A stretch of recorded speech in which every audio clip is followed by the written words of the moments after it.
DJ all night.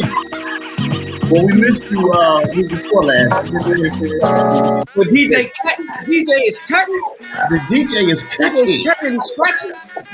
What is Up the going beach on? for us. Yo, everybody that's out there that's watching and tuning in. We thank you for tuning in and watching us. We're glad you're here with us each and every week at 6:15. Tonight we have something very, very special for y'all. Something very powerful, something very important. And we're gonna get into it. I want to give a shout out to the Nest again. I need to let everybody know that I'll make that announcement at the end. But so tonight we have three very important educators with us. They're spectacular educators. They've all achieved Principal of the Year in their districts. I've had the pleasure to work with all three in some capacity. I've been with Mr. Teal. I was an ISS coordinator, then I was a social studies teacher, then I was an avid coordinator, and then I went back into social studies, ninth grade history over Southern High School with him. I was with him at Neal. I was with Miss Fran Gantt at Dillard Middle School at the time. She was an assistant principal and somewhat of a mentor to me. And my boy, my dog, Brian Hopkins, my Fred. If you've seen any picture of me sitting in my office, the shield that's behind me was gifted to me by that man. I was just so overjoyed by that. He was the principal of North Edgecombe High School while I was there. I was assistant principal. It was just the two of us. I missed that dude a lot. I liked working with him. I hated to have to come back to Durham, but that ride was killing me, so I had to make it happen. Baby. And yo, y'all don't know the inside joke, but he left some depends in my shit one day. Y'all ever catch him out in the street somewhere, happy to tell y'all about that story because it's real funny. So tonight, I got also with me Miss Janai Childress. Hey. Educator extraordinaire as well up in the Maryland, D.C. area. And we have Mr. Eric Saline, who's also an educator. He's on a college level teaching science, but he's also been in middle school and high school. And he worked with both me and Rod Teal during our times at Neal and at Southern. So Eric's got a wealth of knowledge. And DJ All Night, who's an educator as well. He does elementary teaching. As big as he is, he teaching little babies, second grade and third grade. Come on, man. I know they're scared of that dude. So without further ado, I'll let each one of our guests kind of introduce themselves and give you some background on them. And then we're going to talk education, y'all. We're going to talk about educating youth, meaning all youth, but we're going to be very specific and deal with our children, meaning kids, black kids, our kids. Some of y'all may say African American, I say black. So we're going to talk about what we need to do for our own and all kids in general. So we'll start out, ladies first. We'll go with Miss Gantt. We'll go with Brother Hopkins, and then we'll go with Brother Teal. Hey, hello everyone. My name is Fran Gantt. I am a principal in Cashwell County at Dillard Middle School. 19 years of only middle school, 11 years of teaching, family consumer sciences, and then I became an assistant principal for 4 years, and the rest is history. I've been a principal. Last year, I'm the current principal of the year for my district. And so I've served rural, urban, suburban, you name it. I've probably done all of those experiences, but only in the middle school level. So I'm gonna pass it on to Mr. Hopkins, I think. All right. Good evening, everyone. My name is Brian Hopkins. I'm currently the principal at Northern Nash High School, located in Nash County, Rocky Mount. Been in school administration now since 2010. I've served as an assistant principal at Nash Central High School. Worked at an alternative school when we revamped the alternative school program at Tar River Academy before transitioning over to Edgecombe County, which is our neighboring county at North Edgecombe. Had the opportunity to serve as their principal for 2 years before returning back to Nash County to Northern Nash High School as their principal. Got my start in education at Weldon Middle School, teaching sixth grade social studies. I have a real deep passion for middle grades and those scholars, and appreciate the opportunity to join this phenomenal team tonight. Thank you. Good evening, everybody. My name is Rod Teal. I'm a career educator here in Durham Public Schools. I have taught and been an administrator on all three levels of schooling, elementary, middle, and high school. I have enjoyed my tenure at all three levels immensely. Building relationships and helping students reach their goals has been a passion of mine for many, many years, specifically my young black men, and trying to help guide them to be the successes that they can be inside of the school building. I'm currently the principal of Pearsontown Elementary School, which is a year-round school here in Durham, and I've been here going on 11 years. So I'm thankful to be a part of this group as well.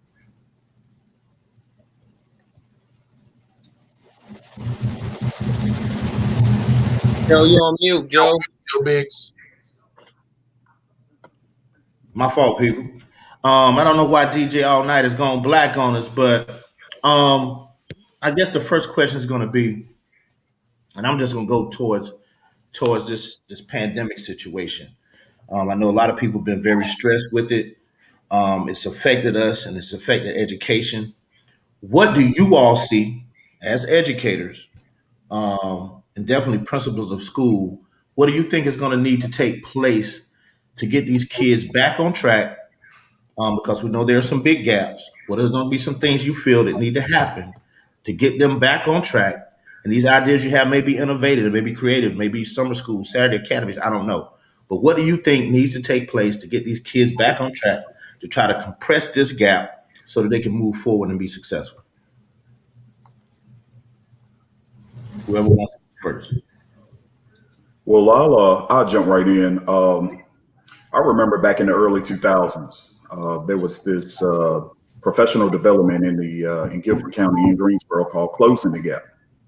Mm-hmm. And during that time, it was geared towards trying to close the achievement gap between all students. I say that. It was almost like it was giving us it was almost like a preparedness to what we're seeing now in a sense, without seeing this pandemic 15, 20 years ago. We're definitely going to have to step out the box. We're going to have to be innovative. We're going to have to come out of our comfort zone and reach these kids. I work in a very rural area, and what this pandemic has done, it has exposed equity. It has exposed different classes of economic backgrounds, and we're going to have to find a way to merge all of this and to try to close those gaps. We're still brainstorming, we're still talking. I'm listening to all stakeholders. I'm not shunning any idea right now because anything that, and I'm hoping to learn from my colleagues tonight, and Ms. Gantt and Mr. Teal. So I'm just open for all opportunities right now, and hopefully we'll be able to close the gap across the state as well as the country, because it's not just a North Carolina issue, but if you watch the news, it's an issue that our nation is facing. So we're definitely going to have to work together to get this accomplished. Mr. Hopkins, I wholeheartedly agree. I think that you made a wonderful point about exposing the inequities that we're seeing right now, especially in the rural area. I think that we spend a lot of time concentrating on urban environments and talking about the gap there and the lack of resources. But I'm gonna tell you what, rural poverty and rural lacking resources is a whole different ballgame when it comes to thinking about internet access, when it comes to transportation, when it comes to anything that in a city you might have more access to. Doesn't mean that you have it at your fingertips, but it's within reach. And I think that this has really exposed a large gap, like you said, for many of our children. One thing that I'm thinking about doing to help potentially close the gap over the summer is looking at summer programming. The state with the CARES Act money and some other funds that were given to school districts by the state, we've been given this opportunity / I look at all challenges and all of these things as opportunities to make things greater. But we have an opportunity now to use those funds in a way that we see fit to help grow our children. And right now we're looking at some summer opportunities that maybe blend enrichment with some spiraling of skills. Looking at altering our curriculum for next year to really spiral down into topics that still were left rather deflated from this past year. I'm thinking about the gap that grew last year from March, and then you have the gap that grew this year. And so we've done a lot to try to make sure that we were, just like I'm sure all of you all have done at your schools, to make sure you were educating your students as best as you could. But I do think that there's just some gaps that I'm definitely seeing with certain subgroups in particular. Very interesting enough, where I'm at, my white males are my lowest performing subgroup. And so they are, what I'm seeing right now is that we're having a large problem really motivating those students and really getting them to see outside of the box. So right now, that's what we're looking at all students. I'm not talking about, only white males, but I'm just saying, hey, in my area, what's very interesting is white males are the lowest performing subgroup that I have right now. But we are definitely looking at summer opportunities to make them fun, yet nurturing, and to grow the students and to help them to be more successful. I think it's going to take some social emotional things in there as well. That might be another question you have for later.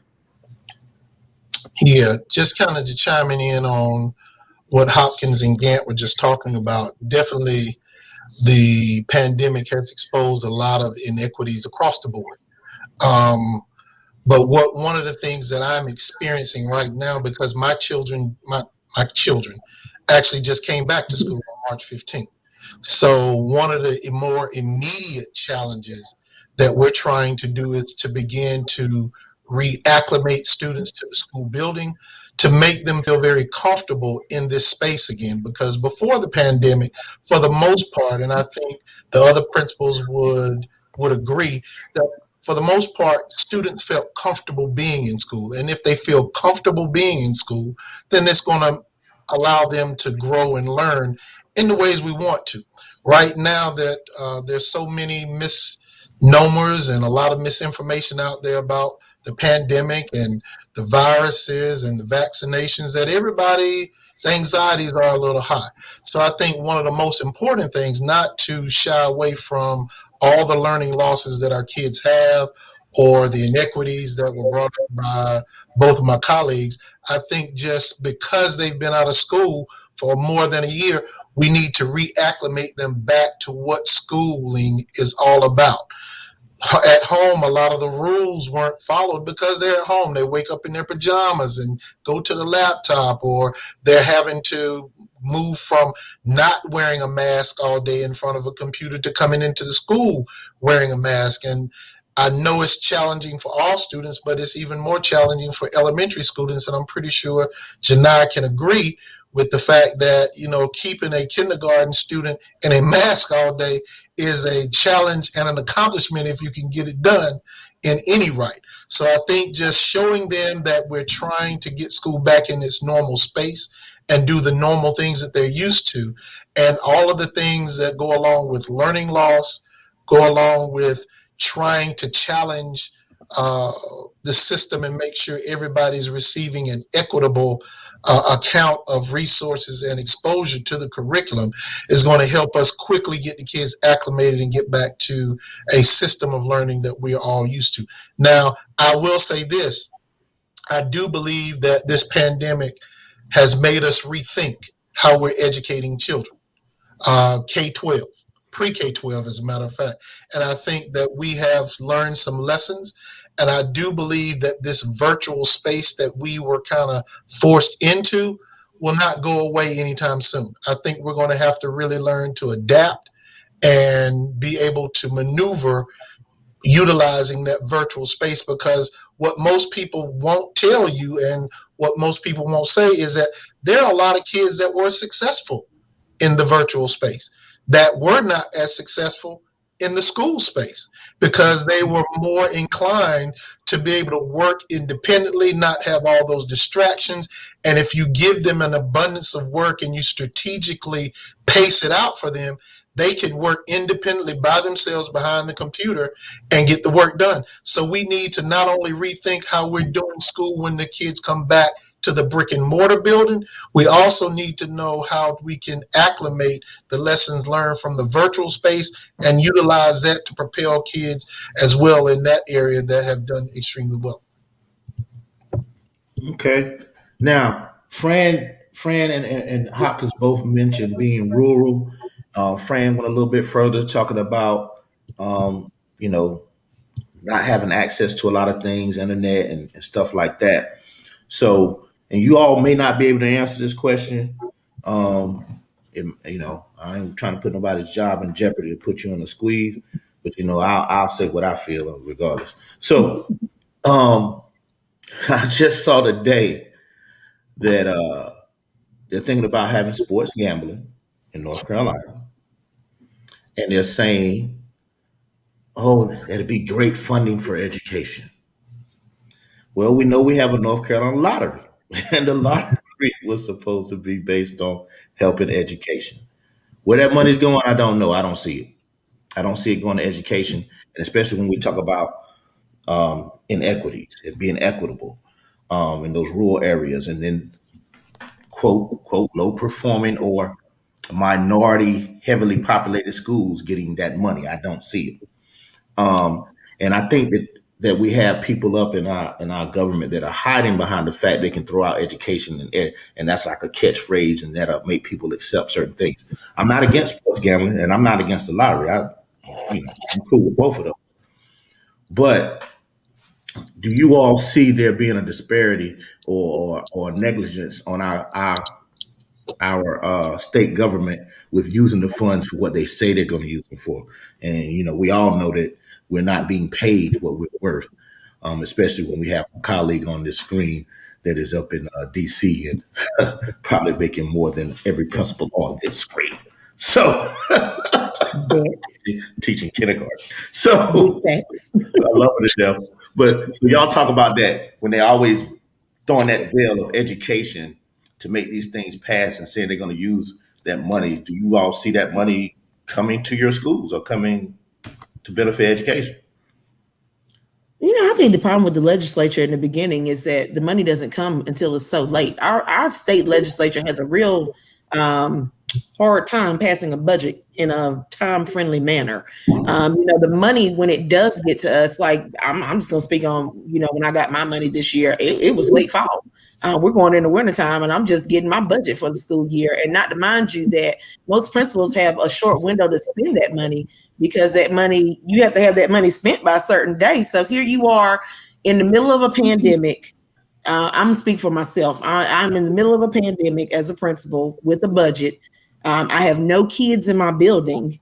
You know, we are looking for best ways to use these funds because the funds that we do get are so important to closing those gaps, growing our kids, making students successful, providing them with resources, acquiring more staff.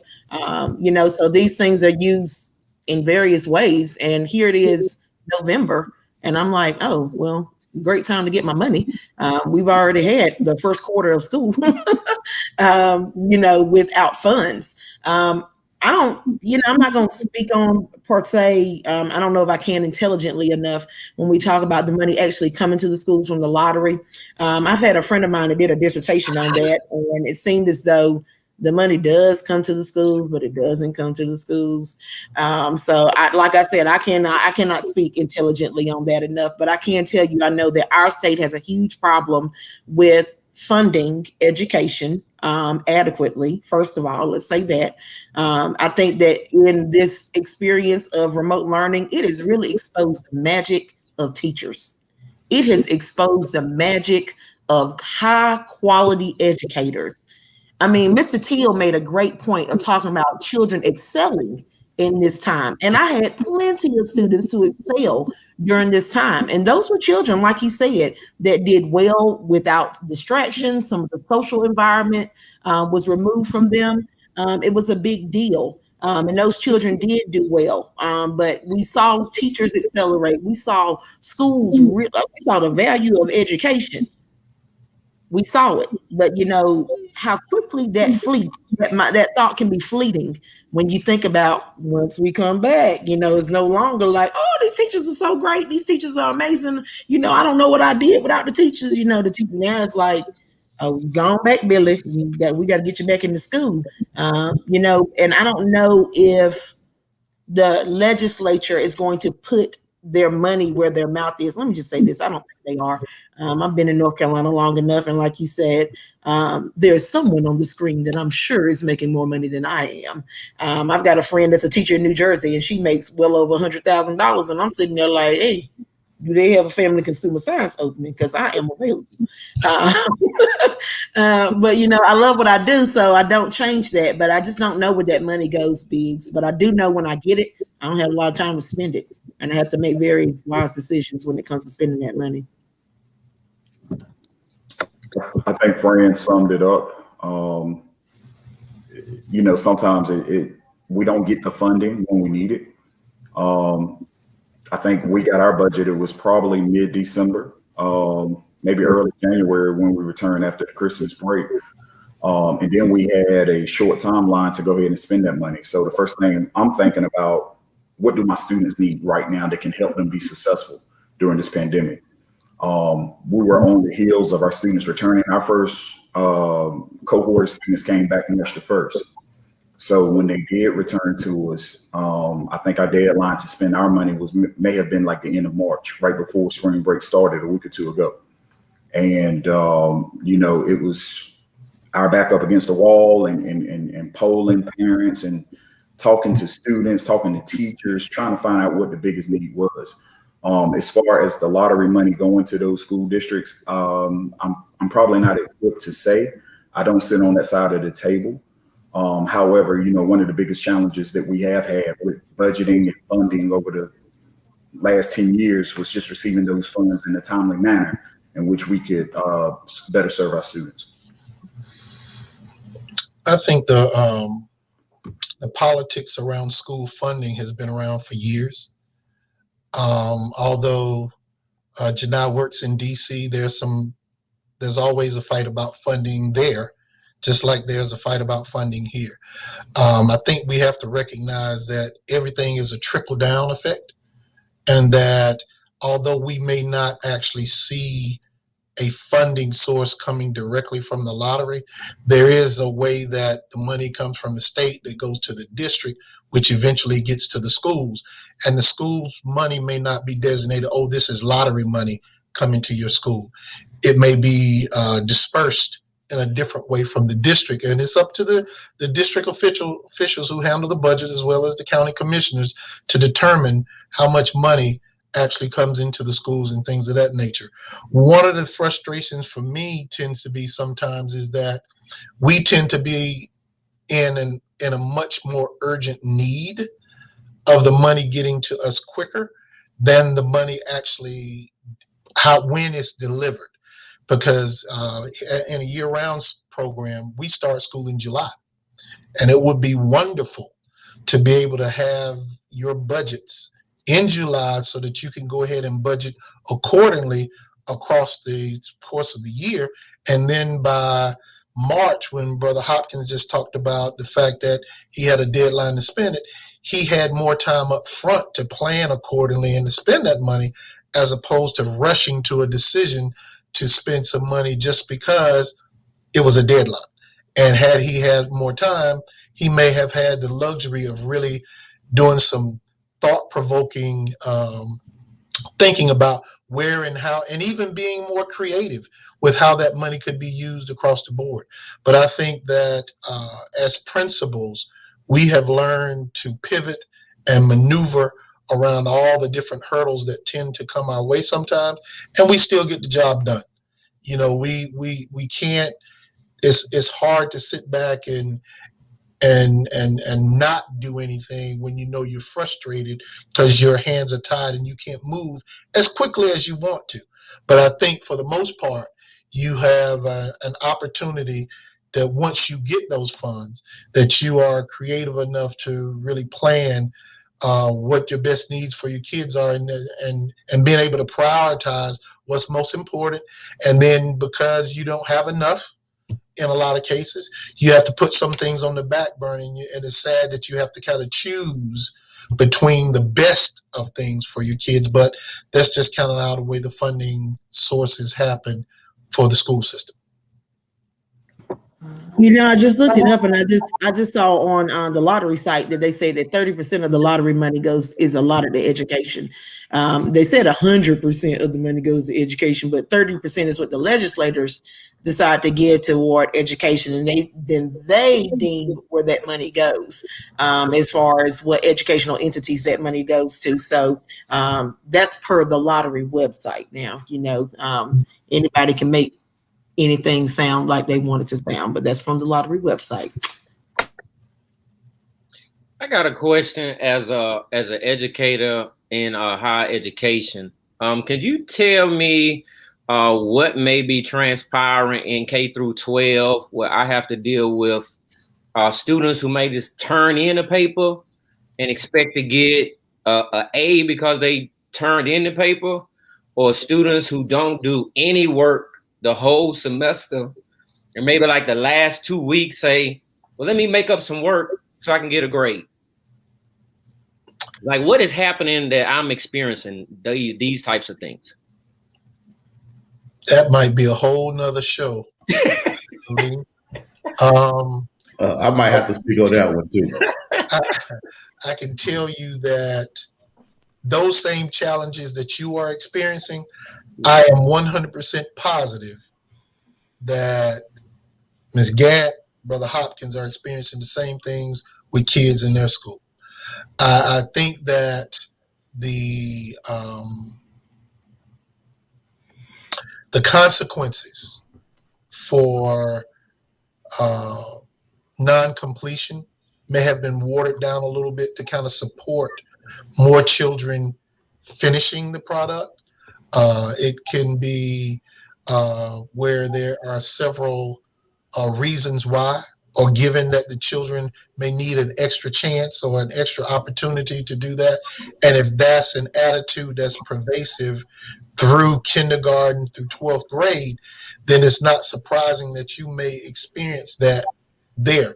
But I also want to say, in the same vein, you know, there are kids and there are parents who are very handling those situations very appropriately and dealing with their children, and schools are helping those kids, and they're turning those things in successfully and doing really well at it. And so I definitely understand and have seen, based on my experience as an elementary, middle, and high school principal, I have been at the seat where I've had teachers bring information to me about a student's non-compliant with doing their work and why they have to give a grade. And those are some very tough conversations, because on one hand, you want the kid to continue to succeed. You don't want them to get themselves in a hole where they can never dig themselves out of. But at the same time, you don't want to see yourself just giving them a pass every time this comes up, especially if they are a student that's consistently doing that. I think it's a challenge, and it's something that's faced as an individual administrator as well as a parent of a child who wasn't always as studious as they needed to be. But I think that we all just need to kind of figure out how we can work together. And I know that your kids, particularly in college, don't have the option of having their parents nosy into their grades and nosy into their business because of that policy that's on the unit. And I actually had to learn that the hard way. I actually had to withhold allowance and say, if you don't sign this paper and let me see your grades, I'm not sending you any money to school. So I was actually surprised that was in place there. So I get where you're coming from, because there's no measure of accountability for those students not doing work unless they're just dismissed from school. And so that is a challenge that I think we're going to have to really speak to, especially now that the pandemic is over, speak to for K-12 students as well as on into college. I think Brother Teal hit it right on the head. He mentioned the word accountability. Something that I like to do with my students once they graduate, I like to check in with them maybe 2 months after graduation, 3 months after graduation, to see how's life treating. Even my students who have attended a 4-year college or university. So I do recall back in maybe October, I had a chance to see a student, ran into that student at the gas station who attends Appalachian State. And I said, what's the biggest difference between attending Appalachian State and attending Northern Nash? And that student said, I got penalized. I got a 0 for turning the paper in 2 days late. And I just thought back, I said, man, are we doing our children a disservice? The pandemic had just hit. She didn't finish her senior year. And the word grace kept appearing. Let's work with these students with grace. They've never been through this. And so as educators, we tried to allow that grace and allow that opportunity for those students to complete assignments online. But then when she went to Appalachian, it was like a whole new world. You know, you're on our campus, we're working through a pandemic, but I expect that paper to be due when it's due. So that's, you know, to go back to the very first question that Brother Biggs threw out, we're going to have to find a way to close gaps. And I think that this is being accountable is a way, you know, that we're going to have to look at this in closing gaps. So this is a challenge for all of us. I have a 4th grader, and his teachers are hard on the deadline. And I have a 4th grader, I have a 9th grader, and I have a freshman at Elizabeth City State University. And, you know, I have to check in with him daily to make sure that he's staying on top of it. He's playing spring football right now. And I say, hey, you got to remember, you know, these are college professors. They expect things to get done when they're done. And he's been doing a really, really good job. When he was here as a student in our household, we had to stay on top of him. I haven't had to stay on top of him, nowhere close that I had to when he was in high school. And he finished the first semester with a 3.6 GPA. So it's just about, you know, being accountable and finding some support for these students. Before I give y'all this next question from Ms. Dawn Nail, who's works at A&T, my thought on all of that, I think our society as a whole has been very lenient on our young people. It's like everybody gets a trophy. You know, you don't ever want anybody to be a loser. You don't want anybody to ever face defeat. So when you're not facing those obstacles, you're not building character. You're not building responsibility. You're not building accountability. I gave the assignment 4 weeks ago. It was due. Oh, don't worry about it. You can turn it in the end of the semester. What is that? If I go to my job and one of you all are my principals and you say, Biggs, we need this report, you know, on facilities or something. I said, oh, okay. Well, I'll just give it to you at the end of the semester. That's not going to work. We've got to stop pacifying these kids. I understand giving grace when grace is needed, because everybody needs that from time to time. But I think we need to start letting them know when they're out in this real world, and definitely if they're going to college, like Eric said, they're not cutting them that same slack. They're not going to get to do that assignment over and over. They're not going to get to push that deadline back. They're not going to get extra credit to try to bring that grade up. They're not going to have somebody, you know, come and wake them up to go to class. So I think, you know, before they get to college, we need to start in elementary school, giving them more responsibility. My kids went to QEI, Quality Education Institute, and my son knew what homework was as a 4-year-old because they loaded him up even over Christmas break. He had a packet that might have been 40 pages long that he had to do as a 4-year-old and have it turned in when he got back. And I think from my wife and I and what we instilled in him and my daughter and him going through that early on, homework was never a problem. When he got into elementary school in the kindergarten, first grade, he was just like, they don't have homework? I don't have to do homework? And so he doesn't miss assignments. Now, my daughter has been a little more lax than her brother. But still in all, even with her being lax, she understands the responsibility and she gets it done. And she's got a very decent GPA, even though she kind of slacks off. But Dawn said, are there any suggestions for bridging the gap between high school and college? You know, I think that preparedness starts in the 9th grade. The same way the transition happens from 8th to 9th grade. just setting the tone. And that starts with every teacher in your building, making sure that every teacher in your building is on the same page and that we're holding students accountable.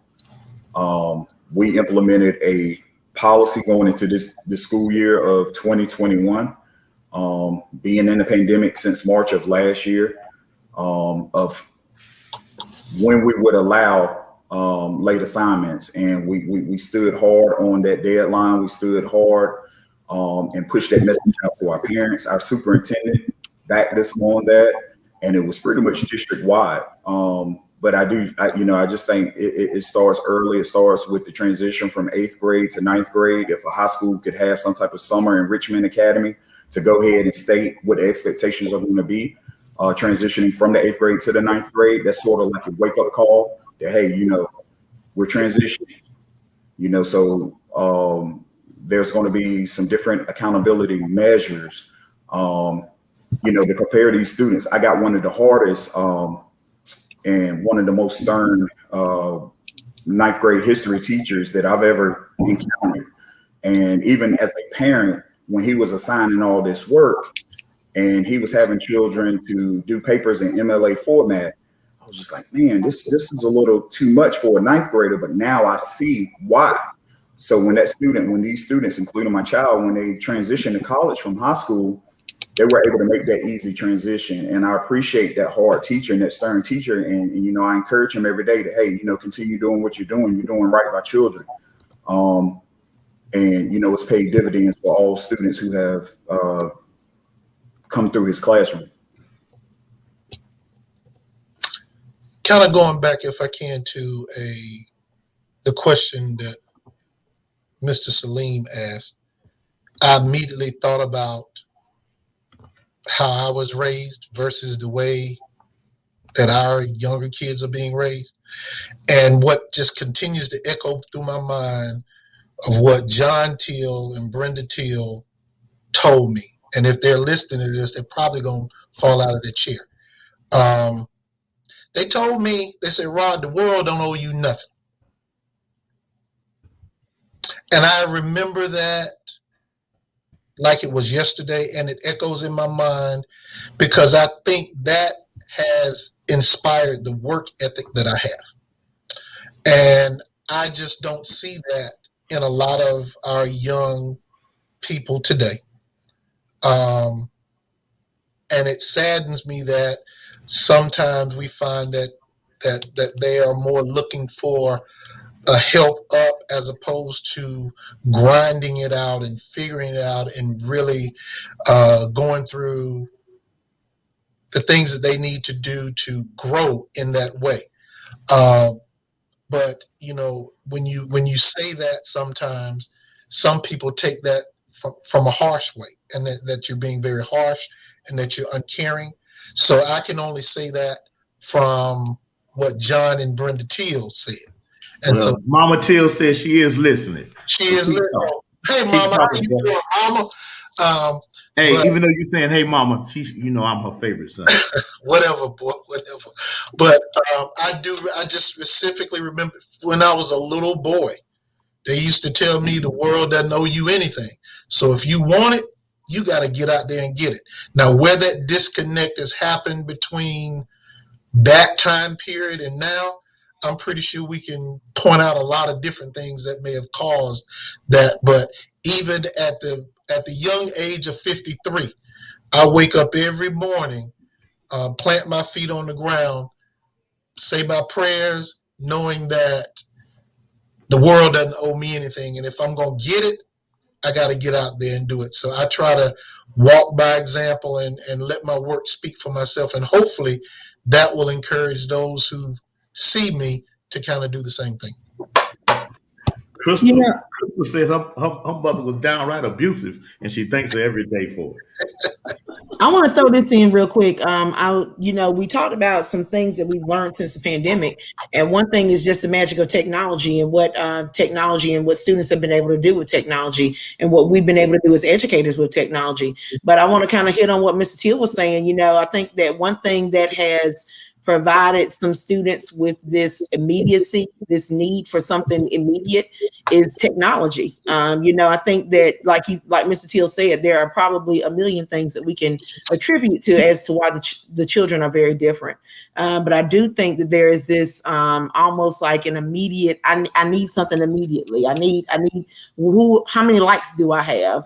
Did I get the message back?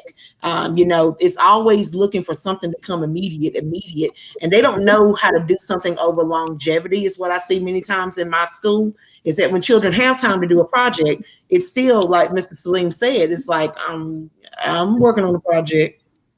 And then it's like, okay, it's blue team go time 2 days before the project, and then we get whatever, because it's almost like they don't understand the depth of time. I think many times with, I work with middle school. That's all I work with. And middle school is that time where kids they think they have a voice, they don't know how to use it. You ain't my mama, but do you have a Band-Aid or an ice pack? Is what a middle school is like all day, every day. And I think that I see it a lot in my kids that I work with every single day. I see it. My brother is only 2 years younger than I am, but I see a difference in my brother than in me.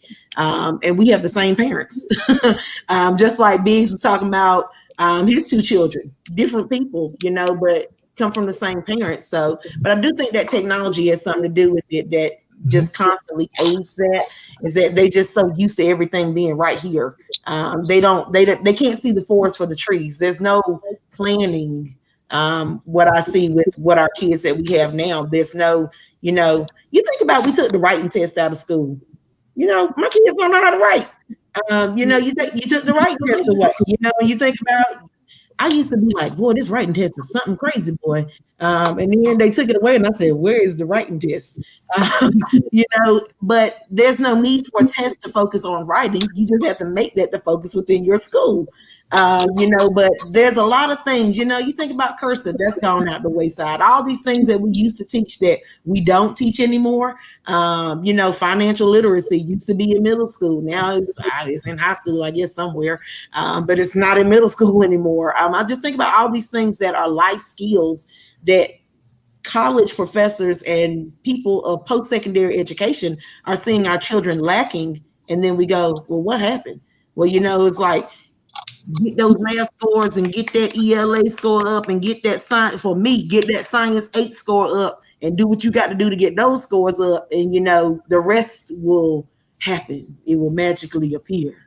And I think that's where a lot of those things that we used to spend a lot of time on. There's a author named Weston Keesnich, and he talks about bold school. And I think I'm a bold school administrator. He believes in old school stuff, but bringing in the new to mix with the old. I really think that there was nothing wrong with a lot of the things that made us who we are. And we didn't have all of these things at our fingertips that children have now.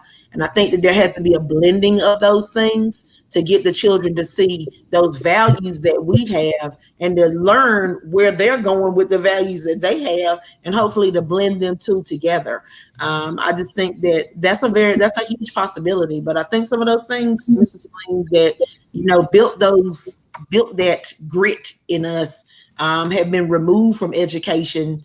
And then the focus is on, teach to this test, get that score.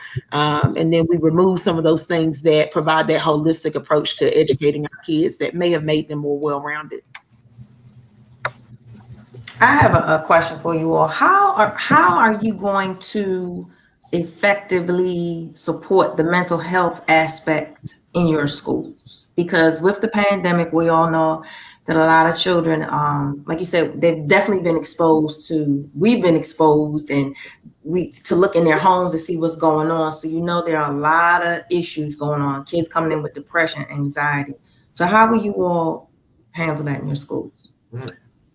One of the things that I did here at Pearsontown back in August, I created a new department called the Student Services Department. And that Student Services Department is comprised of staff members from my counseling staff, to my social worker, to my nurse, and a few other individuals in my building who have a keen insight of working with kids that exhibit anxiety, depression, isolation, and some of those things. And so what we've created is almost like a hotline where the parents can call in and even the students can call in themselves just to be able to have a conversation with somebody to allow them to be listened to, as well as be able to give them some strategies and advices to help them cope. Before we closed last March, we had begun to expose our children here at Pearsontown to the world of mindfulness and how mindfulness can help them ease their minds and their tensions about a lot of, whatever things that they were going on. We actually taught yoga here during our PE classes. We taught them some different coping skills of how they can socially interact with each other. And that just carried over into our virtual space now, where we have on our Wellness Wednesdays, we're out of school on Wednesday, but on our Wellness Wednesday, we really target and allow our kids to be able to access the human resources in the building that help them deal with that. And my staff attaches them to community resources and their parents to community resources that can help them solve whatever they're feeling at the time. And that could be anything from, I'm frustrated with my laptop, my Chromebook, I don't know how to get it, I can't get online, I can't do the classes, all the way up to and including, I miss my friends, I'm in the house, I can't get out and socialize with anybody. What do I do? How do I get there?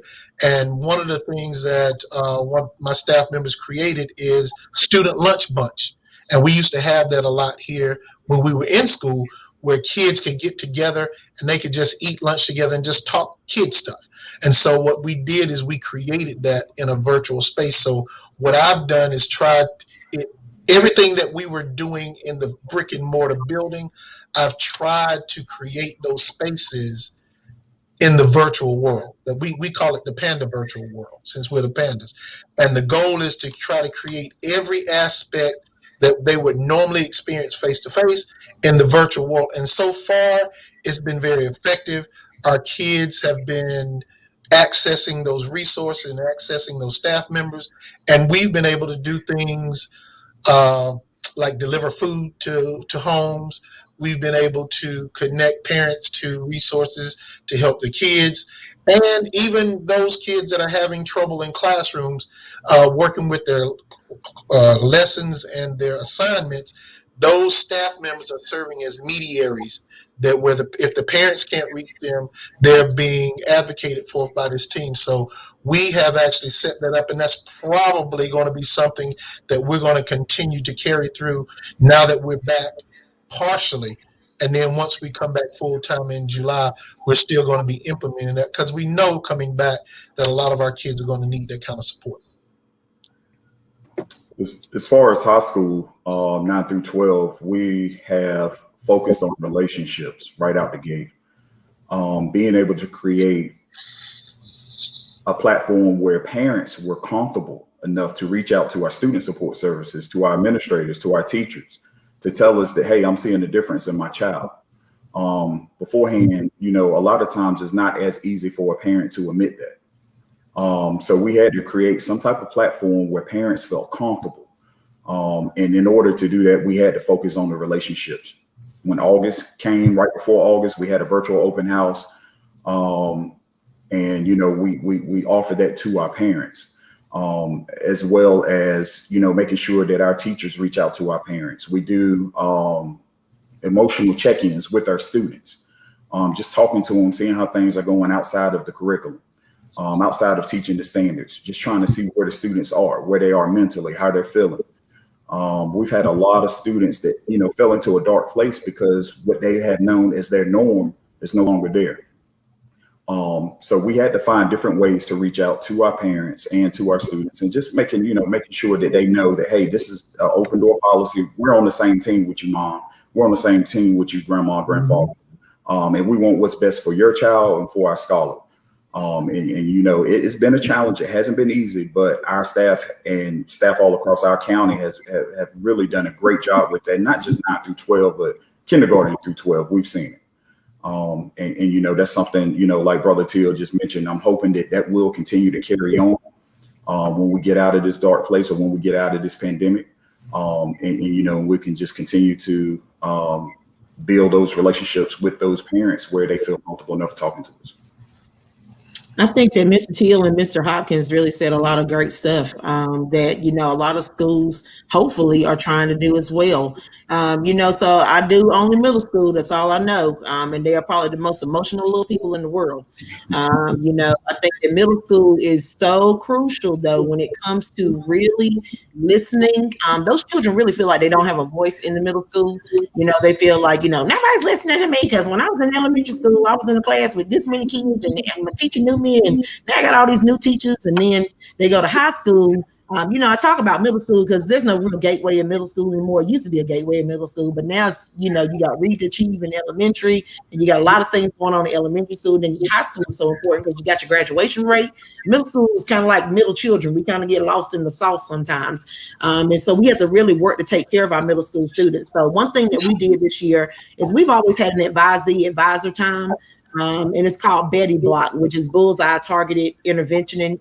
So we're the Bulls, Dillard Bulls. So in Betty Block, we put a social emotional curriculum into Betty Block to really work with kids. Betty Block was part of our virtual schedule. It's part of our schedule now in the hybrid version and in the virtual land. We even do Betty Block with our flash drive students who have no access to internet, are not coming to school. I mean, it's so many kids that I think we have in pockets now as educators, trying to serve all our kids with all these various needs. But in Betty Block, we do Betty Blast. So I have a committee called the Principals Advisory Committee, and it's all students. And I take all kids that want to come. So you can be the worst behaved student, the best behaved student, the kid with the most challenges grade wise, the kid with all the great grades, the kid that lives in a foster home, the kid that has the best nuclear family in the world. I take them all. And the reason is because I want my school to be a school that all children feel safe in, and all students can see themselves in our school every day. And in that pack, we meet twice a month. And my students really tell me what's going on with the other kids, to the point that my students have come up with their own surveys that they send out. We send out pack surveys every month, asking students how they're doing. Students, I just looked at our latest survey that we sent out right before break, and I have 565 kids, and I think I have 412 responses, and that came in 2 days. So those kids are really interested in letting someone know how they feel, even though many of them were like, no, ma'am, I'm good. I don't have any problems, you know, but still they felt like they had an outlet into saying that. We do teacher lunches as well. We do student surveys. We have counselors and electives. So like now that school is back in, Mr. Teal talked a lot about reacclimating students to school. And that's huge now, getting kids to remember what school was like, because they have been at home doing whatever home is like. That's different for every kid. So, you know, really reacclimating them, but putting that counseling piece in that reacclimation. So every kid comes in and they meet with a counselor when they first come back. We put the counselors on a rotation, and they meet with a counselor just to say, hey, how you doing? You know, we've had some kids to say, I don't want to meet with the counselor. And you don't have to meet with the counselor, but we want you to know that the counselor is available for you should you need the counselor. You know, we do a student resource wall, and that's created by students. So these are SEL resources that other students put out there for other students. It's on our webpage under student resources. But I want to make a great point. And I think one thing that we forget is that even though children have really had a large gap in education and their standard and learning and mastery with standards, and there's learning loss, there's an immense growth that has happened with most of our students in the SEL world, and just in inner strength and being a stronger person. And they've grown in ways that like we can't even fathom. You know, I see my kids come back and I'm like, who are you? Because I'm like, you are not the kid that was here last year. Number one, they look totally different, you know, because middle school is where they just shoot up, and they're just totally different when they come in the 8th grade. But they become so resilient. There is a tougher skin on some of them. Some of them is a weaker skin, but they're so different. And, you know, I think Mr. Hopkins said a point earlier talking about parents. I saw someone put it in the comment, you know, what are we doing for parents? And I think parents is next. I think that, there's a lot of things that we've seen in education in this COVID land, and a lot of it is seeing the need that our parents need just as much support as our students need. So, I think that when we think about, and I'm talking about in SEL, I'm talking about in all ways, but I'm talking about socially, emotionally. I think about the calls that I get from parents where I'm consoling. I was on a call with a parent the other day for 2 hours. 2 hours. I zoomed in so you understood that I said 2 hours, really trying to console a parent that was just at her wit's end, and trying to let her see the forest and let's move some trees so you can see the big picture. I think that there's a lot of that going on for all of the people that we serve, parents and students alike. So I think that there's a lot of struggles in SEL, but I do want to remind everybody that there are some gleams of success, and we have to learn from those children and figure out how do we impart that knowledge upon other children that they could use. And for those that can't use it, what resources do we have to help them? I got a question. A lot of universities are moving away from SAT scores and ACT scores as a way to assess students.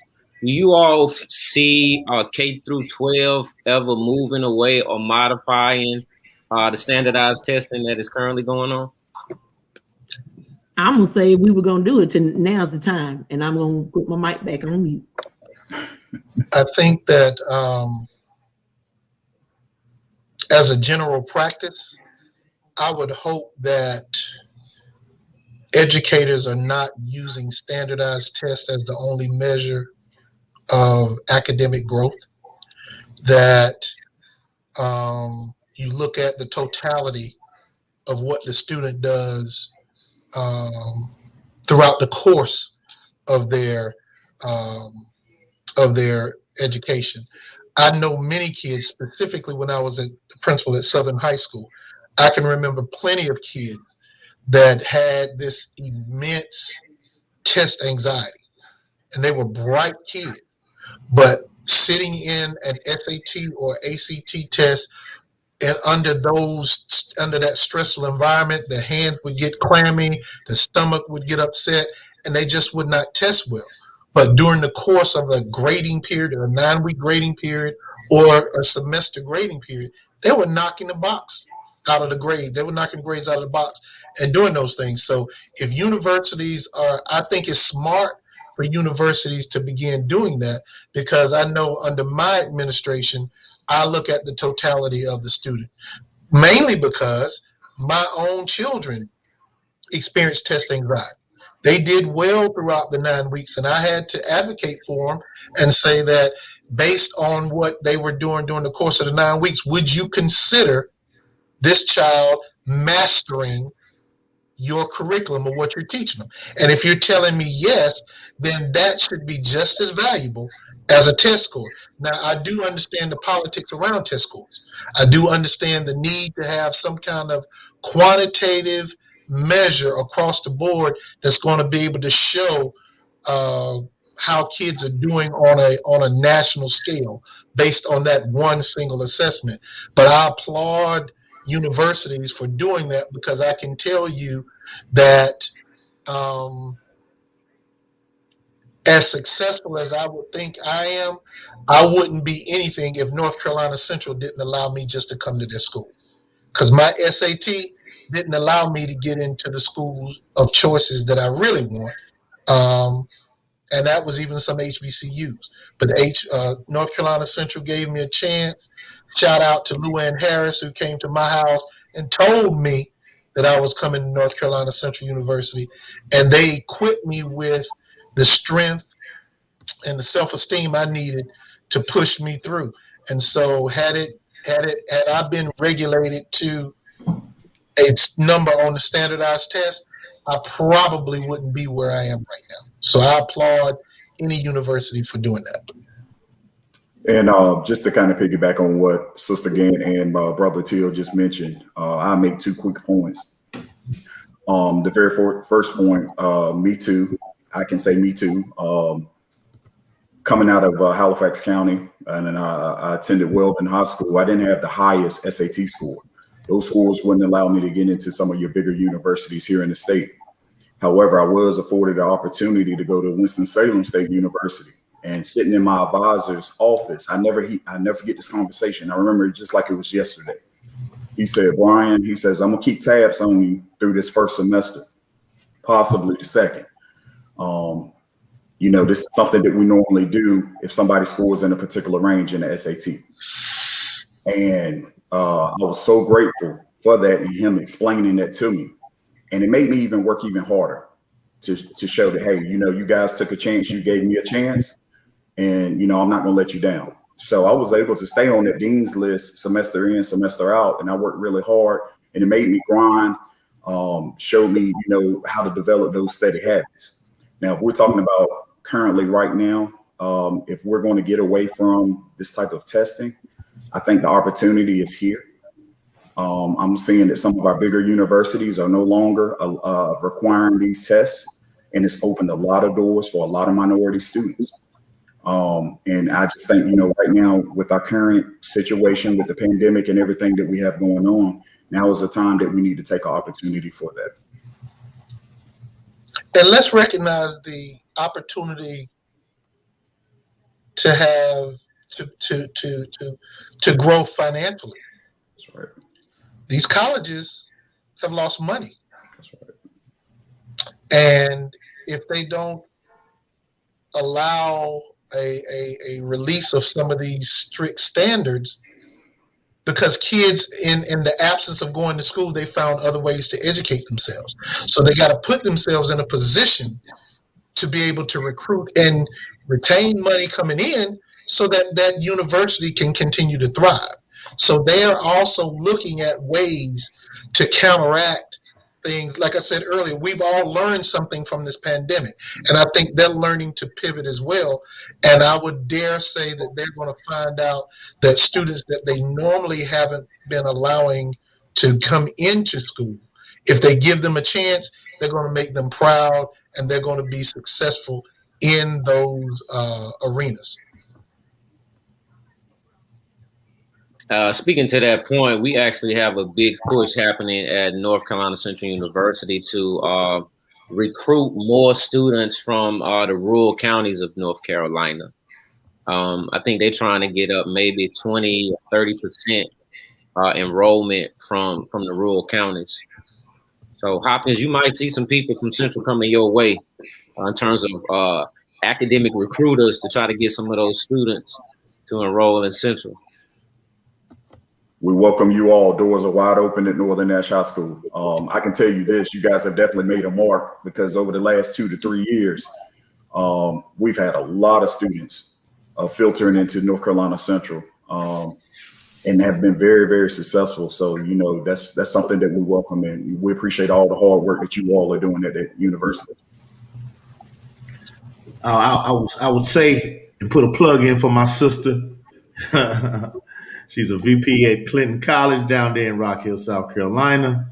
Y'all make sure you pay attention to it when she calls you. They're about to do some unique things there at Clinton College. So I won't say what, because I'm not allowed to, but she'll be talking to all of you all. Trust me. She loves, my sister loves helping the student that will be considered the underdog, that everybody's overlooking, that may not have the greatest GPA. She did a wonderful job at Johnson C. Smith, at Bennett, and as well as Livingston and Virginia Union. And that's the type of student she likes, because, coming out of high school, I'm not going to say that she was the best student at all as far as the grades and things were concerned, but she was given the opportunity to go to Bennett. Bennett accepted her. Janai is like one of her best friends. That bond was built there. And so she just wants to give back and help kids as much as she can. And I appreciate her for that. Anybody got any other questions for these wonderful guests we have? Okay, my last one. I got one. Okay. So in dealing with students, we talked about tough love, and sometimes you can kind of be hard on students to kind of push them or to motivate them in some kind of way. But do you think there is a time as being an educator where you should give up on a student and not push him? I've actually had a student tell me, like, you shouldn't care so much. Like you care too much for these students that aren't giving any effort, that aren't really trying to pass the class. You should stop focusing on them and focus on us that are actually doing work in the class. So is there ever a moment where you kind of do that thing and say, I'm going to shut this off and I'm just going to turn my perspective over here and kind of leave you back there? I'm gonna say no, and I'm gonna say that the focus just looks different for those two groups of kids that you talked about. So I'm not gonna turn my attention away from anybody, but maybe my focus looks different. Maybe my application of focus looks different with one group than it does the other group. So that I'm still taking care of my two groups of students, but the needs are maybe too diverse within that group to serve them all in one way, in which teachers differentiate every single day when they teach and instruct students. So, I think that as an educator, if you are, I just don't know any educators. Let me just say this. I wouldn't hang with any educators or happen to know any educators that would give up on kids. I mean, because if you give up on kids, then what are you in this business for? I think that, even for my children, in middle school, it is very easy for them to give up. They just like, man, forget it. It don't matter anyway. I'm in middle school. It'll matter when I go to high school. So I would never give up. But I think that, like I said, my focus, my attention and my usage of my tools just may look different in two groups to where I'm still meeting your needs of the kids that say, hey, give up on them kids and come hang with us because we want to do the work. But I'll give you a great example. One time when I was teaching, I had a group of kids that really wanted to do work, and I had a group of kids that didn't really want to do work. And I was a family and consumer science teacher. I remember I gave the kids different work. And I'm not telling you that this is the best thing to do, but I'm just telling you this is what I did. Okay, so no judgment. Okay, I gave the kids different work. I gave the kids that didn't want to work, I gave them like disinteresting work. So they had book work and stuff that, it was like, all right, I'm going to talk to you and I'm going to teach you, and then you're going to do these chapter assignments. And the other kids that wanted to work got to do the projects and the assignments and all this stuff. And it was like a social experiment in my class. Mind you, I was probably like my second year teaching. And I remember the kids that didn't want to work were like, hey, lady, how come they getting to do all the cool stuff and we over here doing these books and stuff? I said, well, you already like, you didn't want to do any of the cool stuff because you didn't want to put the effort in the work to be able to do the cool stuff. And eventually those kids came around. And that was probably some reverse psychology or something like that I used with those children. But I'm telling you, I think that you never give up on your kids. You just find different ways to reach them and find different ways to motivate them that maybe that they can understand. It's that saying that you got to meet them where they are to get them to where you want them to be. And I think that's just really important, figuring out where those kids are and what applications should you use with those specific kids to get them to where you want them to be. I'm a firm believer. Great point, Sister Gantt. I'm a firm believer that, it's a blessing that we're in the positions that we're in. I could never see myself turning my back on a student. And I know sometimes that could frustrate some other adults. However, it's just not within my heart to turn my back on a child. I've had a kid this year. I was on the phone with him, had done no work first semester. He's a senior. And he says to me, Mr. Hopkins, thank you, man, for believing in me. Even when I won't doing right, I appreciate it. And that really carried a lot of weight. Because you'll run into students 10, 15 years from now, and they'll thank you for not turning their back, for you not turning your back on them, even when they didn't have it together, even when they didn't have their parental support or their support at home. Brother Biggs and I had some of those same students over at North Edgecombe in Edgecombe County, and they are just so thankful. And I see them all the time. They'll drop me a message in our Facebook. I really appreciate y'all for doing all you did. You didn't give up on me. It could have went the other way, but it didn't. And, that inspires me to continue. And like Sister Gantt said, sometimes you just got to reach in your tool belt and use a different tool to reach that child. Sometimes it's not going to be a hammer. I can't throw the hammer down every time to reach that child. Sometimes I'm going to have to go in there and get a screwdriver. I'm going to have to go in there and get another tool, a wrench or something to reach that child. And, I could just never see myself turning my back on a student. Life has its way of going full circle. I have 28 plus years here in Durham Public Schools, and I'm actually fortunate enough to have been the principal of several of my former students' children now. They bring them to me and want them in my school, which I'm really proud of. That they think that highly of me. But I'm pretty sure there's some times that as educators, we may forget that somebody didn't give up on us. Exactly. One of the things, Brother Salim, that brings to my mind is in 1987, I used to hang out on George Street with somebody on this call. I'm not going to say any names. And there was a class that used to take place right after 1040 break. But 1040 break used to be so live on George Street that I would miss, because I would forget my watch. I wouldn't be able to keep up with the time. I would miss my 1120 class with Alice Ely Jones, my Black experience teacher. And this is the example of how somebody didn't give up on me. I thought I was smart enough just to get by and ease into the class and I could pass the class. And she told me that I couldn't and I was failing. And her assignment to me was that for the remainder of the semester, I actually had to teach the class. I had to come up with the lesson. I had to come up with the questions. And she gave me authority to write the test. So because she put that responsibility on me, I didn't actually believe her. So I came to class one day on time this time. And she was actually sitting in the corner. And she asked me, "Are you ready to teach the class?" I said, "Are you serious?" And she was like, "Yeah, you're going to teach the class." So I had to muster up the courage to kind of get through that class. And in the end, she told me that she did that because she wanted to prove to me that she saw something in me that I didn't even see. Even in my time of just wanting to hang out and be a part of the college life, because my schedule didn't allow me to participate with everybody at the time. I think that Alice taught me a wonderful lesson that I hope I've been able to share with all the kids that I've had an opportunity to be their principal and teacher, and know that I have never turned my back on them. I've always been there for them. And even to this day, I'm still getting messages that thank me, which continues to allow me to believe that my actions of never giving up on kids is a good thing.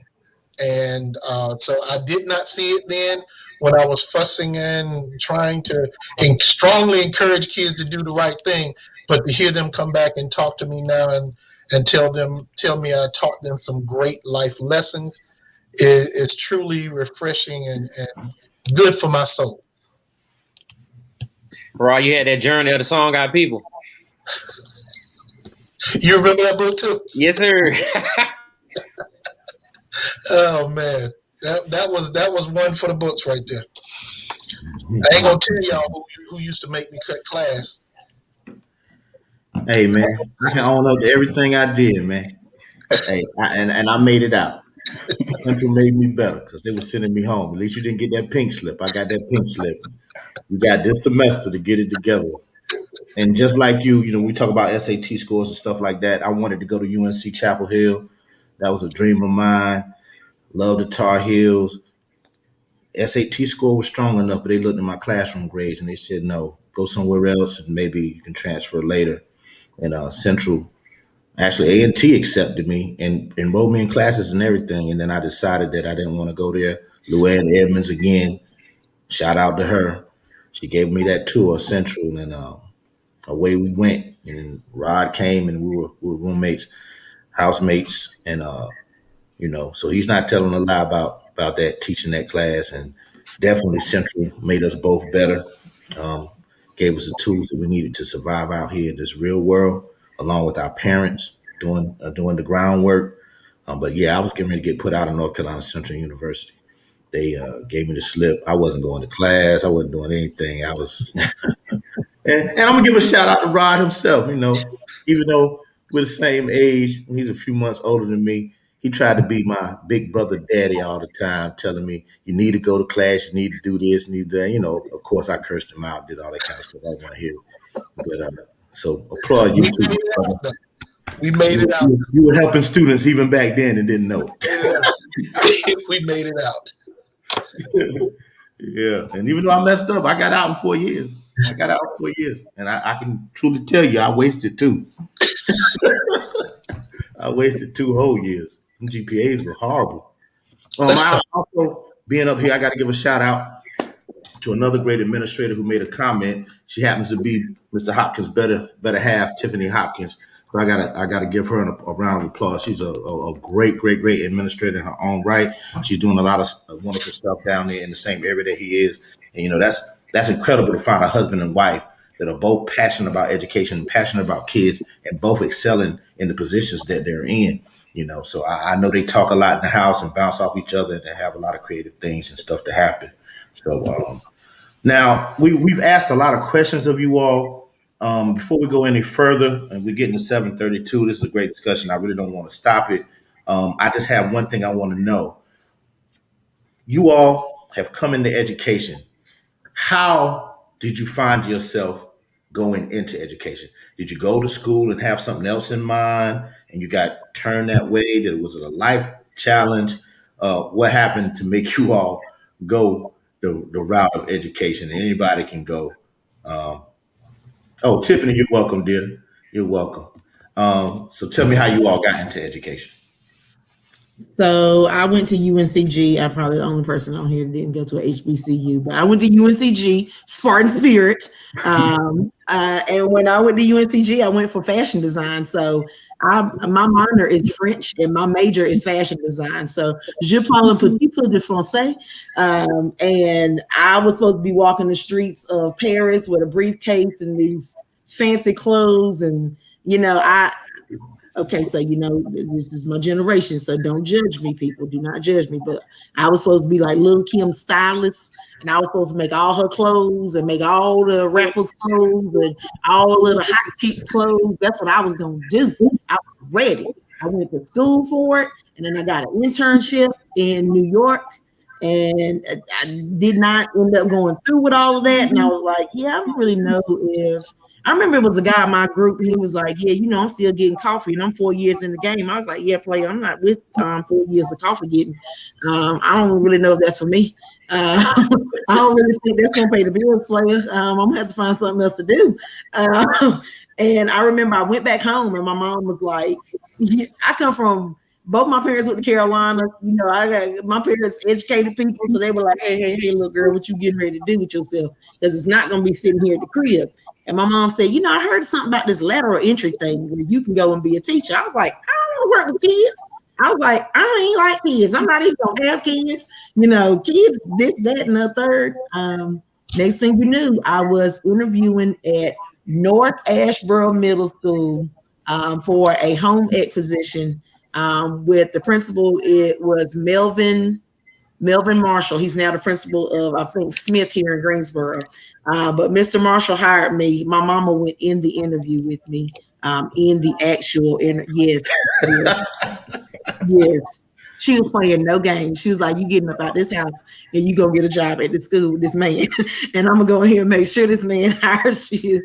And I got my job, and it's been all love ever since. And the beauty is that with home ec, I got to like fuse in my fashion and my love for food and all that good stuff into working with like the best kids ever. So that's how I got an education. It was haphazardly, but I'm so happy that it ended up that way. And I have a blog that's called Principal Chic. So I talk about being a chic principal. So I infuse my fashion love with my love for education, and I talk about how you can be different and not appear, as what everyone thinks a principal looks like, and can still be successful and professional and highly regarded. So I try to put those all together. But yep, that's my story. Well, Fran, go ahead and plug that. You already gave it to us. Tell us where they can find that Principal Chic, and definitely they need to follow your Instagram to see the outfits. Yeah, my Instagram is Principal Chic, and it looks like Principal Chick, but Chic is spelled CHIC. So Principal Chic, and it's on Instagram. And I mean, I put up my outfits for the day. I put up stuff about my school and my kids. It's just my page where I talk about that kind of stuff. So it's a blending of both the worlds that I love. But I will tell you this, I have learned to grow. I've learned to love education so much more than I ever thought that I ever could. And the beauty is that I found that I'm a lifelong learner. Like, I'm working on my doctorate now. And I love learning. I just love school. And I never knew I loved school like that until like I became a part of a school. And then I was like, oh my gosh, this is what I'm supposed to do. So I'm really happy where I'm at, and I'm glad I'm very glad where I landed. So all about it. Speaking for myself, I would definitely have to say that it was 3 individuals that made an impact. They drove me down this avenue of being an educator. It was Eli Bracey. His father. It was a son and a father. The father actually served as my high school principal. And just watching him walk through the school, walk through the halls, and build relationship with teachers and build relationship with students. And I just saw the impact that he had on us and on my generation. And I just thought, I said, you know what? I said, I could probably make a similar impact. If nowhere close, if I got somewhere close to the impact that he had on a younger generation, I felt like I'd be doing, justice. So when I went to Winston-Salem State, I majored in history, and I knew I wanted to come back home and teach. And funny story is, my senior year, I minored in political science. So, I was thinking about North Carolina Central Law School. That was kind of something that I had saw in the far lens. But I came home one weekend and ran into Eli Bracey's son, who was also named Eli Bracey.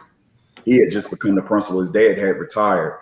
And younger Eli Bracey said, Brian, what you doing? What you going to do after you graduate? And I said, I would really love to come back and coach and teach social studies. And he interviewed me, took me back to the school, interviewed me, and it just kind of all went from there. And there was another individual by the name of James Williams, who was a teacher. So I had 3 strong, Black, prominent male role models in my life that were all educators, and they gave me the support. And they helped build that foundation around me to be successful as a student as well as an educator. So just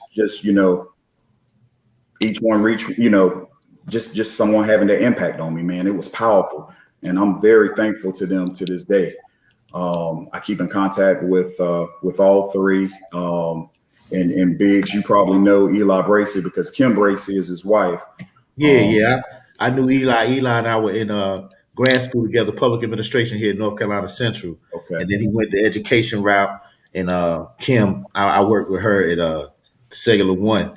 So I've been knowing her for a while. Yeah, just a phenomenal family. And, their family comes from a long line of educators, and they've impacted Halifax County and Northampton County unlike no other family. So, that's what really drove me to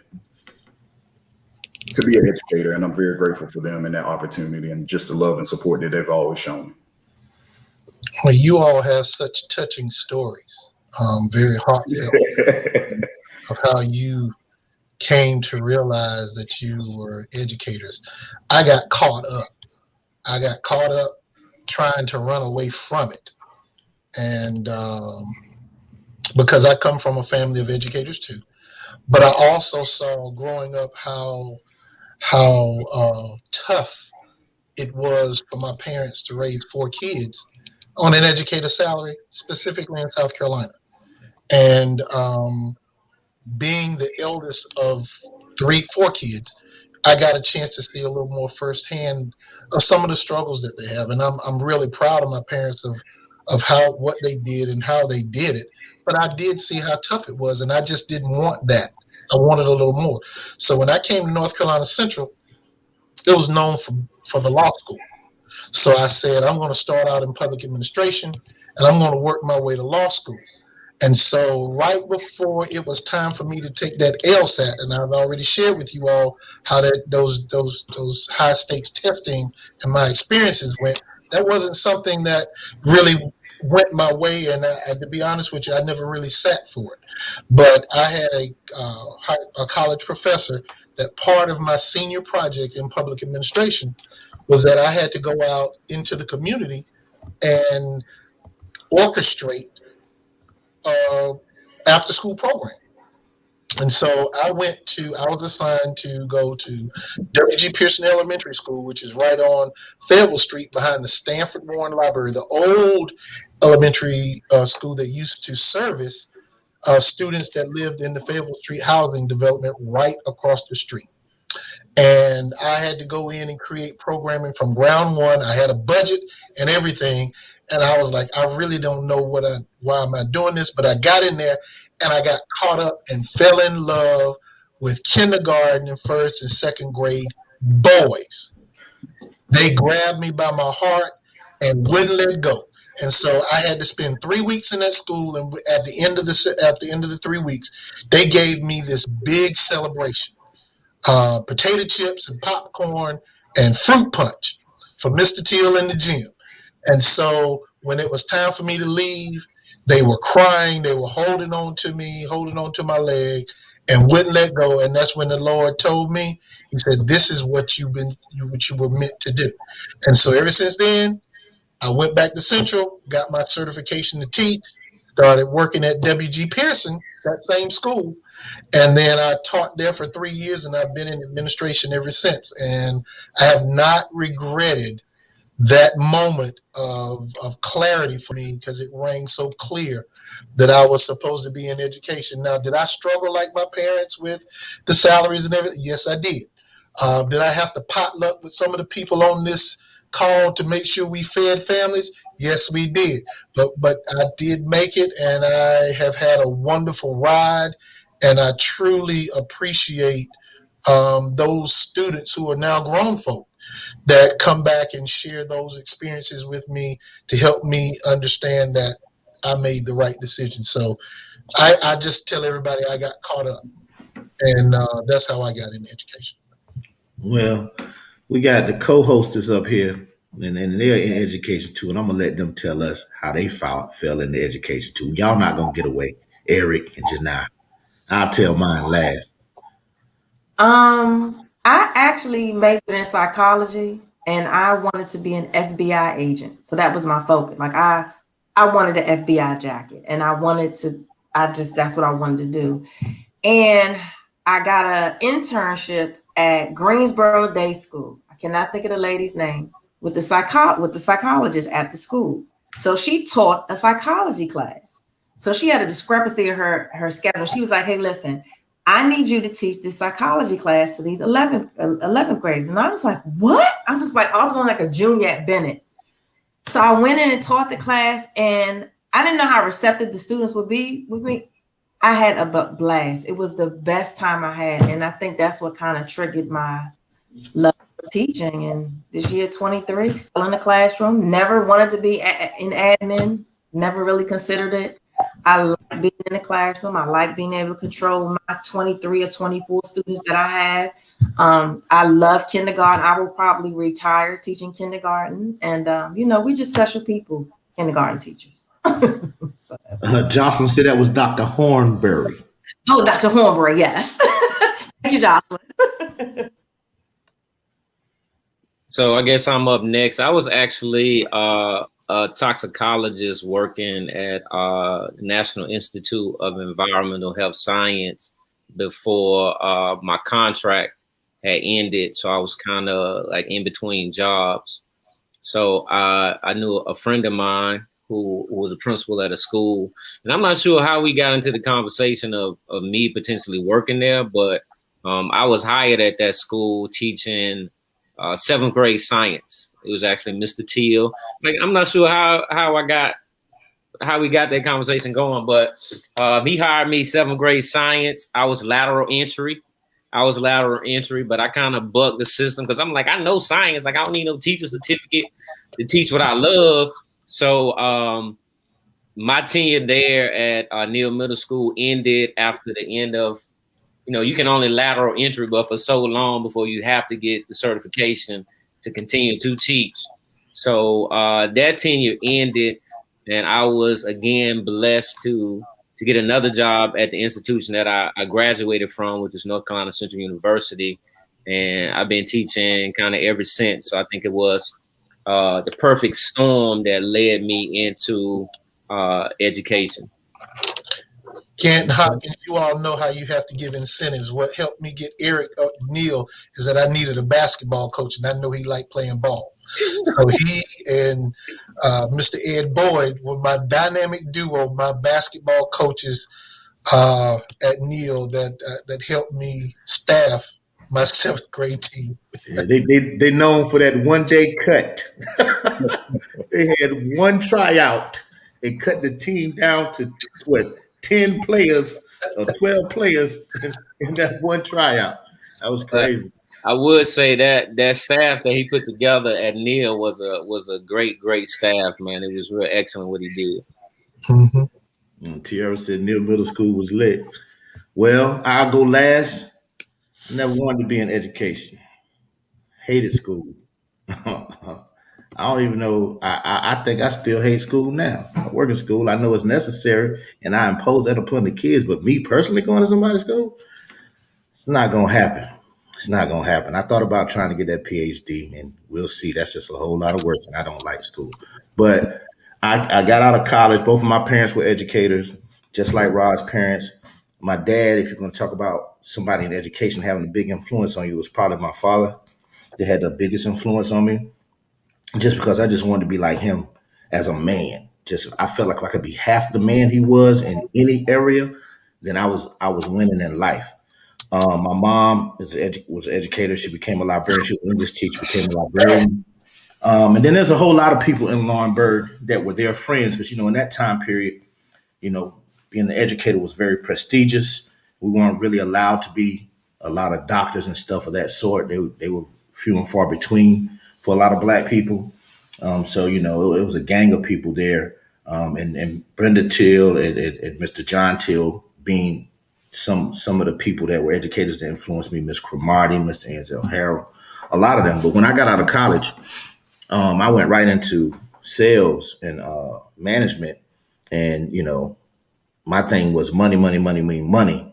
And I didn't, I was making more money than my parents when I got out of school, not collectively, but individually, each one of them. And it just so happens that I got married. I wasn't here. I was at home, and I just quit that job and came back, and I needed to find a job. I didn't have a job, and I never had a problem finding a job. So Rod's wife, Angela, said, well, we have a teacher assistant position at our school. You can take that, and your dad's in the hospital. It'll allow you time to see him and do all this other stuff. So I went and interviewed, and actually it was a brother interviewed me, Mr. Richard Hinton. And he gave me the position. I was out in a self-contained class with those kids, and the teacher was absent a lot. So I wound up doing a whole lot of the teaching. I enjoyed it. I liked it. I'd had somewhat experience with younger kids because I used to work at the daycares in Newark, New Jersey in the summer. But I'm just not cheery like Rod when it comes to the little kids. So I did that, and then I went back into sales, and I got WorldCom MCI, and that was a big fiasco. And I was leaving there, and Rod Teal approached me and said, hey, I have an in-school suspension position. You don't have to do any lesson plans. I know you don't want to do education. I know that ain't your thing. I know we don't get paid enough money, but you need something right now. You can come do that for me. I know you can hold that down and straighten it out for me. And I did. And after that semester was over with, I was like, look, hey man, what do I need to do to become a teacher? My parents had already told me to get that teacher certification, and I saw the success he was having, and I really liked being in the school and being around those kids. So I went back and got my certification. I was going to be a history teacher, so I didn't need a whole lot of history classes because I almost had that as a second major because I loved it so much. Any chance I got to take a history class, I was just taking it. And so I had to do all the teacher stuff, got back, and I've been there ever since. That first check, I told my wife it's a lifestyle change now, but I enjoy it. I like being around students. I love being around young people. I think it keeps me youthful. I think and hope that I've had an impact on a number of kids and the things that they've done in life. It just makes me proud to see them get out of middle school or high school and go on with their life and do something with themselves. And that something can be whatever they want it to be. It doesn't have to be that I'm a multimillionaire or I run a company, but whatever pleases them, makes them happy and makes them feel good. I'm happy for them. Oh, Tiara said, don't forget AVID classes. Yeah, I was the AVID coordinator at Southern High School. Yeah, I kind of followed Mr. Teal for a few years until he wasn't there anymore. Oh, Javon said I changed his perspective. See, that's what the education is about. Those are the things that make up for the money. That makes up for the money. That's good stuff. Appreciate that, Javon. So, y'all, I guess that's going to wrap up our session tonight. I hope everybody who was watching had a great time. We've been here with some wonderful people, and I will tell you, as far as my style of being an administrator and an educator, I've taken bits and pieces from each one of these people. They have mentored me, whether they knew it or not. And I also got to give a shout out to Mr. Darryl Morris, who is down in that Edgecombe County area. Once I came there to work, he was the first person. He grabbed me, took me under his wing, and he's a dynamic guy. And I just knew when I met him, I was like, I feel something about him. And turns out that he was my fraternity brother as well. And he has been a great, great mentor to me. I've also got to give a huge shout out to Dr. Edie Morris Bryant, who is the transformation coach at Neal Middle School the past few years. She's a wonderful educator in her own right, has been at the DPI level, has done high school, has done middle school, and she has poured into me and taught me a whole lot. I stay in contact with Fran. I stay in contact with Hopkins. Definitely stay in contact with Teal. I can't get away from him. And even the co-host here, Eric was one of my teammates. We taught on the same team. And then Janai, to always talk to her about what she's doing with her kids. And y'all follow her, please. It is hilarious. Daily, she's posting what's happening in her class with these kids and the way these little kids think and her reactions to them and the things she says to them. Please go to Instagram right now and follow at love.janai. That's Jenai. It's crazy. And definitely y'all got to follow E. Salim, man. Go to at ESALIIM, E. Salim. When you talk about Black history, loving our people, posting positive stuff about our people, you can't beat it with Eric. He finds gems and things that you may have thought you knew about our existence that you had no idea. So please follow them, follow Fran. And with that being said, I got an announcement to make just about what's happening here in Durham. Please, on April 24th, come out to the 300 block of South Driver Street. We have main event, the Nest, War for Life nonprofit, and CFB for Life smoothie shop putting together a block party. It's going to start at 11 a.m. and it's not going to end at 10 p.m. They're going to have vendors out there. We're trying to support Black business, trying to drum up more awareness of these Black businesses because through this pandemic, a lot of these Black businesses have been forgotten. The cities, the governments haven't been supporting them. So they're putting this together to support those businesses, give them some exposure. Then there's going to be a comedy show from 8 to 10, along with a local artist that's going to do some R&B. And then if you are interested in STEM, you have a child that's interested in STEM, you want them to be exposed to STEM opportunities, because there's a big gap within the STEM world when it comes to our children being a part of it. And we want to make sure we diversify that. Invitech is giving a summer camp this summer. It's going to have all the different themes of STEM. And I'll have all that contact information on my Facebook page and on the Front Porch Discussions page. So make sure you check that out in the next few days. If you have a brother, a sister, a cousin, a child, a daughter or son of your own, if you're an aunt to somebody, whatever, and you want them to start seeing the possibilities from STEM, please sign them up and have them go to this summer camp. And again, I'll have both of those events on my page and on my Instagram page at jbiggs2 and on the Front Porch Discussions page on Facebook. So with that being said, shout out to some of our former students, Tiara, Javon. Who else do we have? We had David Jordan up here. Shout out Sherlock McDougal. He's a great administrator as well. He's at the college level. He deals with financial aid. So if y'all have any problems, he's right now at Edgecombe Community College.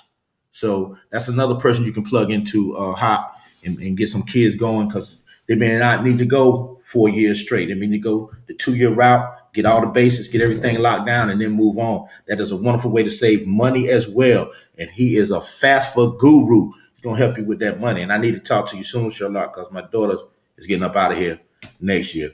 So we need to holler about that money, man. I got to get that stuff straight. Shout out to Tony Austin Mayo, again, Tiffany Hopkins, Dawn Nail, Miss Brenda Teal. Love you, mama. And everybody else that tuned in tonight, I thank you all. We keep doing this every Thursday at 6:15 p.m. We're going to keep having great guests, great topics, stuff that's really, really specific to the Black community. Letitia Judd joined in. She said, hello, Fran. She said, hello, Rod. She's a wonderful, wonderful educator and administrator herself. She's now up in Vance County, heading up all of those elementary schools. So she's come out of the principalship and is advancing her career. So shout out to her. Very good friend of mine. I love her. I love Letitia Judd. Yeah. Like, I wanted to be her when I was an assistant principal. I remember I visited her school, and I remember being like, Y.E. Smith. And I remember being like, I'm going to be just like Letitia Judd.